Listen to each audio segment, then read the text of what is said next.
Hello, Azzurri fan. Italy exceed the world's expectations, but not ours, as the Swiss fail to deliver the efficiency we were promised. We heap praise on Locatelli and speculate about just how far Italy could go. All that, plus a Wales scouting report from an English spy, and some chat about Gattuso that's already out of date, on this episode of Scudetto. Hello and welcome to Scudetto Euros edition. So last week, we were talking about Europe waking up to the Italian challenge. Well, they're definitely wide awake now after Italy leaves Switzerland in their wake. Italy now winning both their opening games 3-0 and moving up to second favourite to win the whole thing with the bookies. So today we're going to be discussing their dominance against Switzerland, previewing the Wales game, and talking about other happenings within the Italian football ecosystem since we last recorded. But first, let's catch up with the squad. Kenny, how are you getting on? How was your obviously disappointing trip to a live football match? I'm doing very well, thanks, Oscar. Yeah, it was amazing to be back at a live football game. To be honest, I said before this tournament started that I wasn't going to let myself get carried away with expectations, and fortunately so, because the result didn't go the way we wanted it to. But it was just really, it was great, but also really weird to be back in a football stadium, and particularly weird because it was like 20% capacity or something, obviously for social distancing purposes. But you could tell that everyone really wanted to get an atmosphere going, and there was like lots of people singing as loud as they could and things. But at the same time, you know, at football games when chants start dying out and they die out slowly, here it was like as soon as something lost momentum, just the entire stadium fell silent. So it was really weird, but it was nonetheless a nice move back towards normality, and just great to see some football live and in the flesh. So yeah, disappointing result, but really happy to see Scotland in major finals and in person as well. Good stuff. What was the attendance again? Something like 25% capacity, or? I think it was supposed to be 25% capacity, but I think it was closer to 20%. I don't know the official reason for this, but I know that for one of the other games that was well below capacity, they said that it was because that a certain number of tickets had been allocated to traveling supporters who then just hadn't bothered because of quarantine rules and things, had just decided to kind of give up on it. I don't know why they wouldn't have just sold them back to UEFA, but maybe they still had hopes back when the window was open that they'd be able to attend. But yeah, nonetheless, yeah, great day out. Fair enough. And one last question we just have to ask. Okay. How impressive was the shit goal live? Yeah, well, did you know it was going in as soon as it was hit? Or yeah, of course. I mean, you could see, and it's one of those things. I don't know how it was watching it on TV, but watching it live, it kind of seemed to happen in slow motion, and you're like, you saw it leave his boot, and you're like, that's going in, isn't it? That's going in. It's going in, and you just knew the whole way. And then when it went in, it was a brief moment of just like shock, and obviously being on the wrong end of a goal like that. Yeah, the shock is probably a bit worse, but then just afterwards, all you can really do is just applaud it, regardless of if anyone was at fault. David Marshall in goal, or some have said the defender Henry. Regardless of that, just the execution was absolutely insane, and I feel quite privileged actually to have seen that live, because that's probably going to be one of the top 2 or 3 goals of a tournament. Fair play. I hope you did applaud it. Yeah, absolutely. I did wholeheartedly. Well, what can you do if you're a football fan? You can't but applaud it. That's good stuff. Okay, and how about your beer selection for the evening? What have you got there? I've got myself a Cloudwater soft and hazy pale ale. It's very, very tasty. I've already opened it up. Not the strongest, only 3.7%, but it seems to be quite citrusy. And yeah, again, summery. I seem to be choosing all the summery beers for the summer football. Nice. Yeah, we've just been discussing off air what hazy means in beer context. Obviously, we're not beer experts on this podcast, as some of our listeners may have noticed. But we think it means that it's less filtered. But yeah, there's some very nice hazy beers. Anyway, Buzz, how are you? You've got a hazy beer as well. Yeah, I'm rocking a hazy American Pale Ale, Bliss Point by Formbridge. Good stuff. And can I just piggyback on Kenny's story for a second and just say that Patrick Schick, formerly of Sampdoria and Roma, knew that Italian football podcaster Kenneth was in the audience and had to wow him. It's all for you, Kenny. You just wanted an honourable mention. Well, you're not getting it. Okay. Boaz, anything notable happened in your part of the world or in your experience of the Euros since we last spoke? Nothing critical, but in my quest to find a Welsh correspondent, I was reminded of a tale of when Kenny and I were working in an office in London, and this guy called, I won't say his name, but a Welsh colleague of mine failed to say good morning to me one morning. And so as a kind of revenge, I ignored him for 4 months. And even though we were working on projects together and I never spoke, I just kind of went, mm-hmm. And yeah. Well, let's hope the Welsh people don't take revenge on Sunday for this crime against their countrymen, Baz. I'm going to hold you responsible if there's a surprise result. Damn. Anyway, and my beer, I've got a 45 days organic Pilsner. I think maybe is that because a Nordic summer is 45 days long? Could be. Oh no, it takes 45 days to make, but it's made by a Finnish brewery. The Nordic summer is about 45 days long. Can we see the can? You seem to normally buy cool You want to see the can? It's actually not a cool can this time. Look, it just says. I guess it's kind of quite quite but yeah, no cool graphics this time, listeners. Unfortunately, no. That translates so well to podcasting anyway. But yeah, like it's always cans here because you recycle the cans and you get a bit of money back. Bit of Finland trivia for you. Anyway, let's talk about the Switzerland game. And where should we start with this one? Should we start with Locatelli, Kenny? I know you wanted to. You've been blowing the, or what's the word? You've been banging the drum for the Sassuolo boys all season. I have been, yeah, and I think the whole of Europe is now waking up to. We said last week that all of Europe was waking up to Italy, but yeah, to Berardi and Locatelli, and yeah, Locatelli just absolutely outstanding performance. And I think I tweeted actually that my prediction for the Euros was that by the end of it, Leicester City wouldn't be able to afford Gosens. I kind of want to revise that prediction and say that by the end of the Euros, Juventus will not be able to afford Locatelli. But yeah, I mean, just all round again, we picked Locatelli out because he was so obviously the standout, but the entire Italy performance was just pretty much flawless again. And this is another game where Italy could have had 4 goals, really. We talked about the penalty in the first game that wasn't awarded mysteriously. In this one, thankfully, VAR was working and managed to spot Chiellini's handball in the lead up to that goal that wasn't. But yeah, just I find it astonishing that during this game we had media pundits, and sorry if I'm kind of encroaching on one of the points that you wanted to touch on, Oscar, but it kind of flows, right? That it's astonishing that media pundits here in the UK, I don't know about the rest of Europe, were saying at the end of this, I just don't see that Italy are going to have enough goals in them when it comes up to against the big boys. First of all, Italy have won 4 World Cups. Italy are the big boys. Second of all, Italy have scored 6 goals in 2 games and arguably should have had 7 and could quite easily have had 8. I mean, I don't know. These are all professional footballers as well, highly successful professional footballers. So I don't know where they're getting that from. But yeah, fantastic, wonderful Italy performance. Really, really excited for the rest of the tournament. And yeah, Mancini's just got them. I would say hitting form at the right time, but they've been on form for. I've lost count of the number of games now. We were reporting it every week, the undefeated games that they've played, but yeah, just astonishing. Yeah, it's really impressive. Also, the kind of mental strength, isn't it? Because, like you say, they had that goal disallowed for the handball and just kept on coming.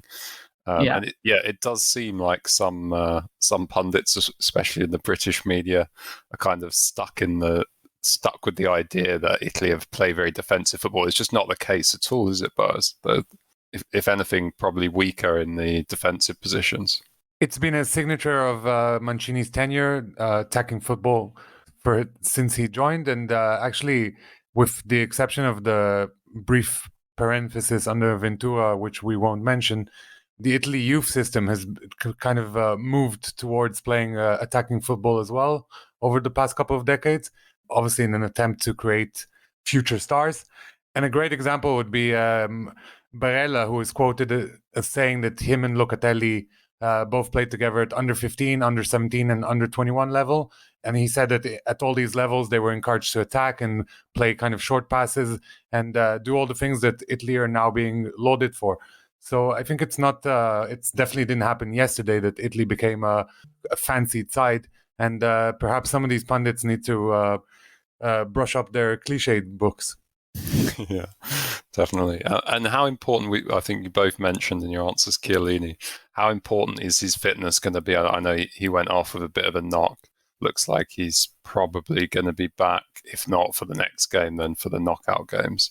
Despite playing without the keeper for the past several games, Italy have yet to without the keeper who was excellent. Very good keeper, and he wasn't there, but Italy has not conceded a goal in, I believe, 10 games now, and I think that it perhaps sounds a little bit presumptuous, but with Chiellini out, I fully trust in either Acerbi or Toloi to get the job done, and both are fantastic central defenders. And of course, Italy, while not being a boring side anymore, they're still defensively sound, and there's a lot of cover, and the movement is right so that not everyone pushes forward, and you can see the players pressing very high up the pitch to gain the ball back, which means that the defense isn't under so much pressure, as demonstrated by Immobile's goal. Yeah, and I think, Boaz, you mentioned yesterday in our WhatsApp chat during the game that Italy moved to a back three, and perhaps that might actually be a good plan B for Mancini, because obviously Toloi and Acerbi are both used to playing in back threes, and we didn't really notice it, to be honest, in terms of like it didn't seem to cause Italy any problems sort of switching system like that. They looked very, very comfortable, and I guess that's because you've got those two players in the team that are used to playing that. So maybe that's something that we might see. Maybe that was kind of with a view to experimenting for later in the tournament if Chiellini's fitness doesn't stand up, whether these two very good defenders work better in a back three as opposed to as one of a pair with Bonucci. I'll tell you one thing, no one else is going to look as good celebrating clearances with Bonucci as he is. But that's sort of a separate point. I guess he can maybe do it from the sidelines. Can I just add that one of the satirical websites in Italy mentioned that Freuler had a very sad game and named him Emo Freuler. So I like that. That's very good. Right, yeah, let's move on and talk about the Wales game. We've got you another scouting report, this time from Philip Renouf, who is a Welsh correspondent with a suspiciously English-sounding accent. I'm assured that he lives close to Wales and has been following the progress of the national team very closely. Over to you, Philip. Hi, so it's been a really interesting tournament for Wales so far. Very up and down, with the first game against Switzerland being a real kind of bit of a damp squib from a Welsh viewpoint. Lots of players didn't perform up to expectation. And I think that's to be explained fairly easily, really, with Ramsey having just a non-season, really, with Juventus, struggling with injuries. As you guys know, he's not really broken through, particularly at Juventus, and is likely on the move. And then you have Bale, who's had a funny old season, really. He started very slowly and has kind of eased himself into form at the end in the last few games of the season. And so hopefully we're going to see that in the rest of the tournament. There's also quite a lot of other strange players kind of in this team that have had just very kind of up and down seasons. I'll mention the centre-back pairings now, which is Mepham and Rodon. They're very young. You compare that to Italy, who obviously they're going to be against in this last match, and you've got the veteran experience pairing of whether it's Chiellini or Acerbi with Bonucci. And then you compare that to Mepham and Rodon, who are both in their early 20s and have had kind of tricky seasons. Mepham has had a kind of up and down season at Bournemouth, and Rodon similarly at Spurs. But I think the evidence of the Turkey match in the last round of fixtures is that actually there's quite a lot still to come from this Wales team, and I think Italy might be in for a bit of a surprise as to the challenge that they might be up against here. I certainly think it could well be the most difficult game in the group for Italy. Both teams don't have too much to play for, and certainly the feeling in the Welsh camp is that the pressure is off, and that they can just go and enjoy that match, having kind of feeling like that they've probably done enough to certainly get through, whether that's in third place or second place. Yeah, in the first game against the Swiss, they didn't really turn up, but against Turkey, they were frankly fantastic across the team throughout. You've got Kiefer Moore up front, and he's going to be a real handful for the Italian centre backs. But also, he does so much work in defence that goes a bit unheralded, really. So Italy are going to find themselves against a challenge where Wales will be very difficult to break down, but they also have quite a lot of creativity and really can get at the Italian defence in a way that I don't think that they've had in this tournament so far. It should be a really fun game, and as I say, I think both teams are going to play without real pressure on them. There's some cracking players, and I think Wales should present a really good challenge for the Italians.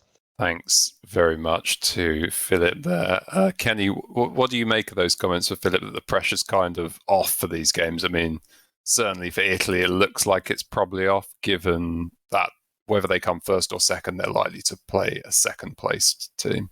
Yeah, I mean, there's an element of truth in it. Also, the fact that for Wales, I think much like for Scotland, if Scotland can get through, it would be a success. So, I mean, that very much is the case for Wales as well. I think, given the size of the footballing nation they are and their sort of history, I think they'd be heroes for going through the group. For Italy, I think they do, probably just from what Mancini said. He said that they want to win every game. They're going to approach every game that they want to win it. And I think they've also got this record, this undefeated record that I spoke about earlier, that they want to keep up.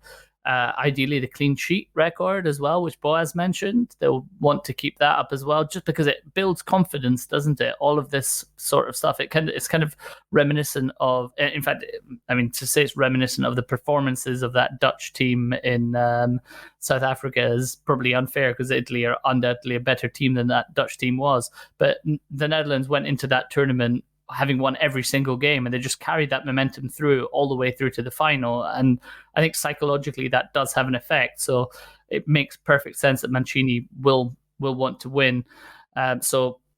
Pressure is a different kind of pressure, isn't it? It's this kind of self-imposed pressure. It's not like an existential pressure. But yeah, I don't think Wales will want to finish third in this group. And if they get the same sort of treatment as Turkey and Switzerland have had at Italy's hands, then they could find themselves, losing 3-0, and Switzerland could beat Turkey by a couple of goals, and all of a sudden Wales find themselves in third place. So yes, to a certain extent, I agree. To a certain extent, it's maybe not quite as clear cut as that. The one thing I would pick up on very quickly is what you mentioned about Wales's sort of star players, I guess, if you will, Ramsey and Bale, perhaps not having had the sort of most active seasons that they would want coming into this. I think as the tournament progresses, that sort of rustiness comes off. I mean, I know Bale featured quite a lot at the end of the season for Spurs, and actually Ramsey featured a fair bit for Juve. But yeah, the more those players play together, the more they get 90 minutes in their legs, the less of an issue that becomes, really. And maybe even a benefit as the tournament goes on, to be honest, to have the freshness, but then the match fitness coupled with it. I don't think Bale looked that rusty. I mean, I know he missed the penalty, but it's involved in the goals, and looked quite sharp, I thought. I mean, in the first part of this episode, we spoke a lot about Locatelli, and something that perhaps we should bring up as well is that Locatelli wasn't even supposed to start in this midfield, because PSG's Marco Verratti is ostensibly the man who's supposed to play next to Giorgio. Again, this kind of shows that even if Italy do decide to rotate some players for the Welsh game, there's still a wealth of talent in that squad. I think Mancini has hinted at the fact that he may give a few other players a run out. Yeah, definitely could make sense. Like you say, though, Kenny, I think it's a big game for Metham and for Roden, because keeping the goal difference down could be key in that difference between finishing second and third. And finishing third, I mean, they might be all right, but it's a real gamble. They could get the number one seed from that group of death. So, yeah, be an interesting game to watch. I wouldn't say there's nothing at stake. Definitely we'll all be watching. Just you just mentioned the group of death. I did want to say that if you look at the UEFA coefficient, the group Italy is in is the second hardest group in this tournament. So again, anyone who is kind of looking down at Italy's achievement thus far really hasn't done their homework. Oh, good stat bars. So just moving away from the Euros for 1 second, we should round up what's been going on in the transfer market. So Buffon to Parma is now official. So be good to see him in Serie B next season. Tomori's also made his transfer to Milan permanent, so we'll be tracking him closely next season. Hopefully see him appearing for England. Dionisi has left Empoli for Sassuolo, and Rodrigo de Paul leaves Udinese for Atletico. And the big talking point is Gattuso, who has left Fiorentina shortly after joining. Yeah. Rumours today that his move has been hijacked by Paratici, who is the new director of football at Spurs. Was in very late stage talks with Fonseca. I mean, it's obviously Daniel Levy, like Kenny and I, has realised that Italian football is of such a high standard that that's where he needs to poach his next manager from. He just can't decide which one. I am convinced the two of you are responsible for this, so that you can find an excuse to speak about Tottenham. It's related to Italy. He's a fan of the show. Everyone involved is Italian except for Levy. So yeah, it looked like, according to reports, that they were very, very close to finalising Fonseca. Apparently even visas being arranged, budgets being agreed, and they've just sacked him off for Gattuso. I mean, I was quite shocked when I found out. Having thought about it, I would love to see Gattuso at Spurs. I just think he's a great manager and a hilarious man. Is Joe Jordan going to be his number 2? Oh. What do you make of the move, Kenny?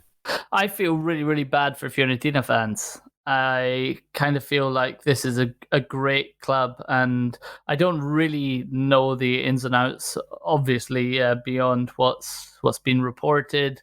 But, you know, for Gattuso to leave 3 weeks into a job on the basis that there was a sort of fundamental difference in opinions on the type of transfers that they would make, it sounds like either he was brought in on false promises, or there has been a horrendous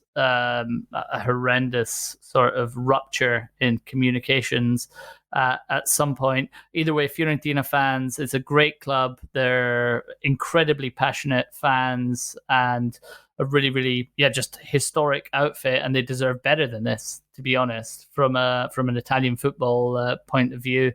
And I feel really bad for them. And the fact that Vincenzo Italiano has been linked with them, Vinny Italian, our old mate, is quite encouraging because I think he obviously did an incredible job at Spezia, and I'd be interested to see what he could do with the Fiorentina squad.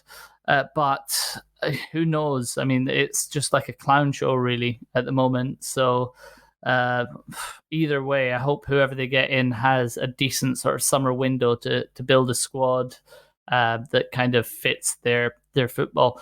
From a Tottenham point of view, I'm on your side. I would prefer Gattuso to Fonseca, but that's all I'm going to say on the matter.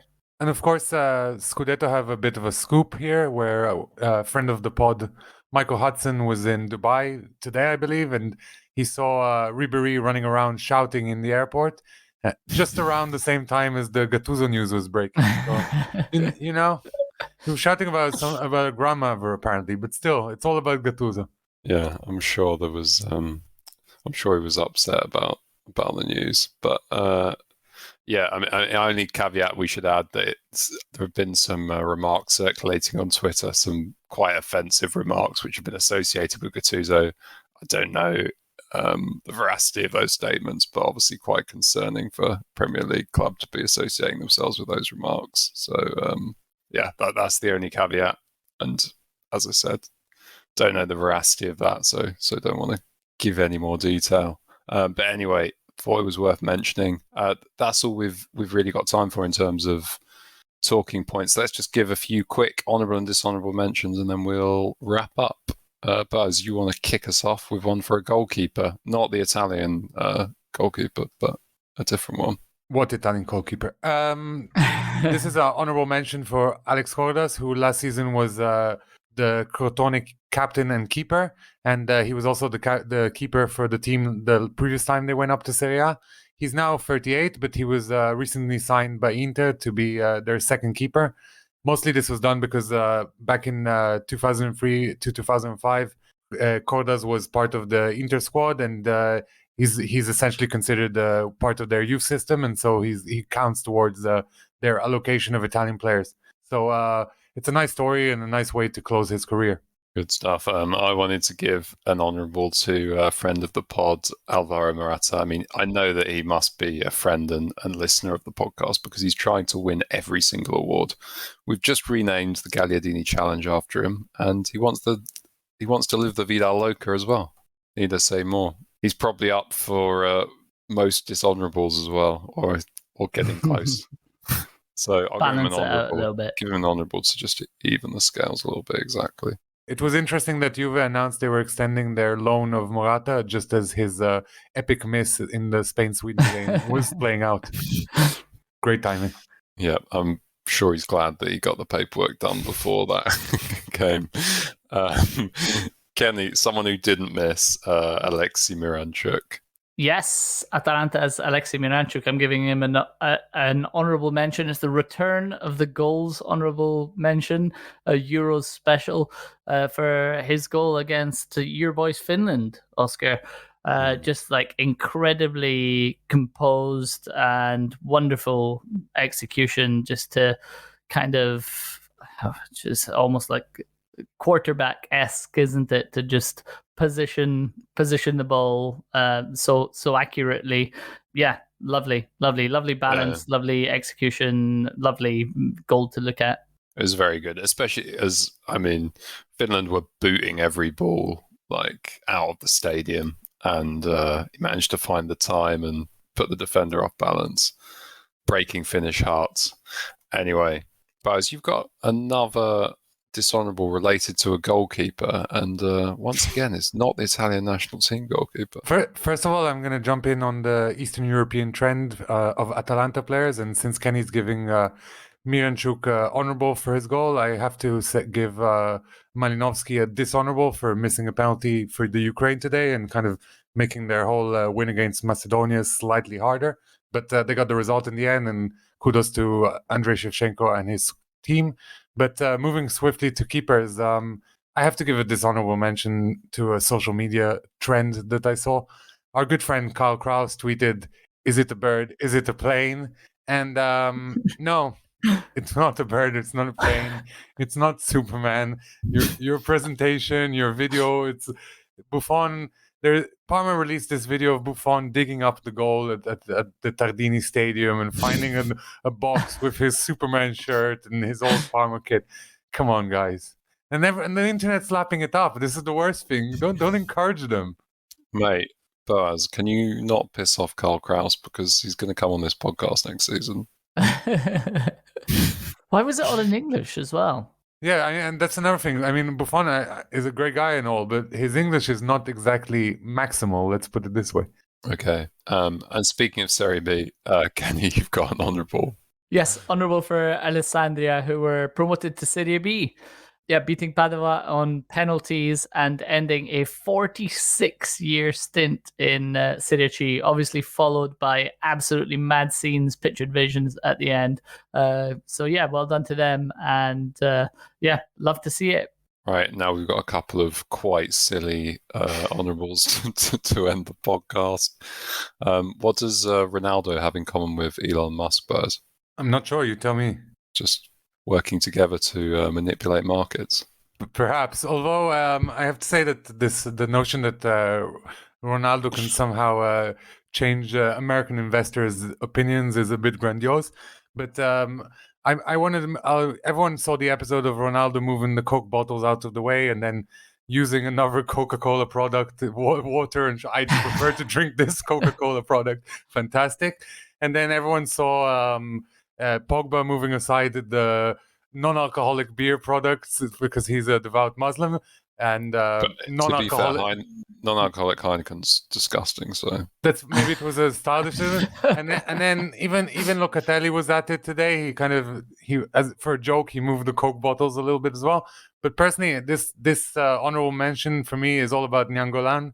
Whoa, Black Betty Nyangolan, who was swift to post on his Instagram a picture of him at the press conference with like a ton of booze bottles in front of him. Never changed, Angolan. Yeah, he's living up to his cliche. It's fantastic. A man who was seen in more nightclubs in Milan than played games. Maybe we should have an end of Euros podcast in his honor and try and drink. That's what our awards should be called, the Nyangolan. Yeah. And Kenny, you want to finish this off for Mancini's almost famous impression? Yeah, so this is a film that I think most people are familiar with, but inevitably when I reference it, as I do all too often, people seem to look at me as if they don't know what the hell I'm talking about. So the excellent American motion picture, Almost Famous, which follows a band that is about to sort of break it to the big time. It has a scene in it where the singer gets left behind by the team coach, and he kind of chases after the coach and is like, "It's okay, you can leave me behind. I'm easy to forget. I'm only the fucking lead singer." Right, so this is an honorable mention for the Italian coach driver who managed to do the same to Italy legend Gianluca Vialli just before the game against Switzerland, where they managed to drive off from the team base for the game and left Mancini, who very stylishly, it has to be said, kind of raced after the team bus with his kind of cabin baggage behind him as well. So yeah, absolutely dishonorable mention. You can't leave Vialli behind. Come on, guys. Who are you giving the dishonorable to Mancini? No, to the coach driver. It's a dishonorable for the coach driver. Okay, fair enough. Right, on that note, I think that is all we've got time for this week. If you don't already, please do subscribe to our podcast on Spotify or Apple Podcasts or wherever you get your audio. We'll speak to you after the Wales game. Until then, enjoy the football. Che sta decretando lo scudetto del Milan in questo preciso istante. Finita! La Juventus è campione d'Italia. Questa data, il 6 maggio. Tutto di anticipo, la Roma è campione d'Italia per la stagione 2000-2001.